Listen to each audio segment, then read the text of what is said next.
என்கிட்ட அவ்வளோ காசு இல்ல. என்கிட்ட கரெக்ட்டான ரிசோர்ஸஸ் இல்ல. ஒரு விஷயம் பண்றதுக்கு இதுக்கு ரைட் டைம் இல்ல. அப்படின்னு ஒரு பெருசா ஒரு விஷயத்த திங்க் பண்றதுக்கே நெறைய விஷயத்த தேடிட்டு இருக்கோம்ல. எந்த விதமான பெரிய இன்வெஸ்டர்ஸ் இல்லாம, பயங்கர அட்வான்ஸ்டான கம்ப்யூட்டர்ஸ் இல்லாம, பெரிய ஹைடெக்கான லேப்ஸ் இல்லாம, ஒரு கேரளால ஒரு சர்ச்ல சின்ன பைசைக்கிள்ல ஸ்பேர் பார்ட்ஸ் எல்லாம் எடுத்துட்டு போய் தான் இந்தியாவோட ஃபர்ஸ்ட் ராக்கெட் லான்ச் நடந்திருக்கு அப்படின்னு சொன்னா உங்களால நம்ப முடியுமா?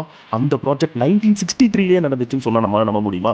அந்த ப்ராஜெக்ட்ல யங் சயின்டிஸ்டா நம்மளோட mister A P J Abdul Kalam sir இருந்தாருன்னு சொன்னா நம்மளால நம்ப முடியுமா? ஒண்ணுமே இல்லாம ஆரம்பிச்சது தான் இஸ்ரோ. இப்போ வேர்ல்டு ஃபுல்லா அந்த சர்ச்ல இருந்து கேரளால இருக்கிற தும்பா அப்படின்ற ஒரு கிராமத்துல இருந்து சர்ச்ல இருந்து அந்த ஃபர்ஸ்ட் ராக்கெட் லான்ச் பண்ணாங்க. இப்போ அந்த சர்ச்ல இருந்து நம்ம மூன் வரைக்கும் ரீச் ஆயிருக்கோம். ஸோ உங்ககிட்ட இருக்கிற விஷயத்தை வச்சு உங்களோட பிக் விஷனை நீங்க ஸ்டாப் பண்ணக்கூடாது. உங்களோட விஷன் உங்களோட பெரிய கோலை அச்சீவ் பண்றதா இருக்கணும். நீங்க திங்க் பண்றீங்க, அதை ரொம்ப ரொம்ப பெருசா திங்க் பண்ணுங்க. அது உங்ககிட்ட இப்ப என்ன இருக்கு அப்படிங்கறத வச்சு அதை லிமிட் பண்ணாதீங்க.